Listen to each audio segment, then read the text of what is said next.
It is the Morning Sports Report on TribLIVE Radio, brought to you by Invisible Fence Brand, creating happier homes where pets can safely play in the yard out of danger. To schedule a free in-home consultation, visit invisiblefence.com. That's invisiblefence.com, as you can see on our video, or if you can listen at home and tell that, yeah, it's me, Tim, speaking first. That means Ken is out because he is busy cooking up every possible reference that he can make over the next 3 days to the curse of the Billy Goat to tell you that's why the Pirates are going to win and beat Jake Arrieta in the wild card game. Now it's official. Will there be meaningful baseball in October now? It looks like there will be. And third year in a row at PNC Park, Tim, and at least they managed to nail that down. I have mixed feelings about that because the Cubs have the best road record in baseball, and Arrieta only lost once on the road all year. I think they're more vulnerable at home for psychological and physical reasons. But you know, you still want the home game. I mean, the atmosphere is going to be – you want the home game for the fans here. I mean, you know, they're going to be excited and another blackout. It looks like the weather's supposed to be 63 degrees at first pitch, so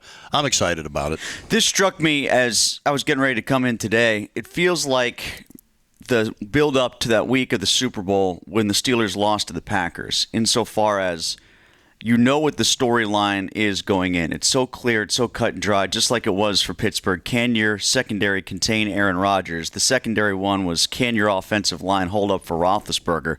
That was basically it. And there are two storylines for the Pirates as well in this game against the Cubs. It's, can you get to Jake Arrieta, yes or no? And will you put together a lineup that features a little bit more hitting as opposed to a little bit more defense? You know, Tim, I think the thing that people are nationally and even locally, everything is focused on Arrieta, and it should be. He's had an historic second half, phenomenal numbers, no matter how you break them down, home, road, PNC Park, you know.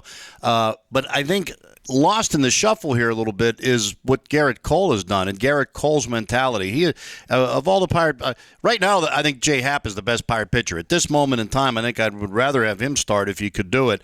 But in terms of mentality, having been there and done that before, a guy who really never flinches, I think he's being undersold a little bit at the moment. The average start for the year for Arrieta was 7 innings and 1.6 runs allowed. The average start for the year for Cole was 6.5 innings. I know there's no half inning, but that's the way the math works out.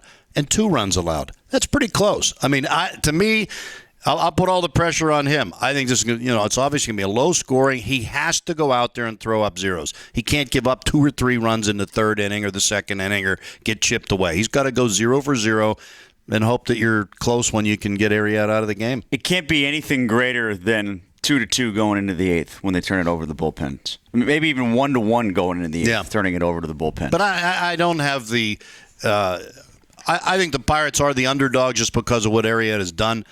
But you also look at the math. You think of Bob Prince's hidden vigor. They won 8 games in a row going into the postseason. You know, the last time they lost, the Pirates beat them twice in a row last weekend. So, you know, it's going to be interesting to watch. They are behind the 8 ball, facing a guy with historic numbers. But as I said, I think Cole's being undersold a little bit.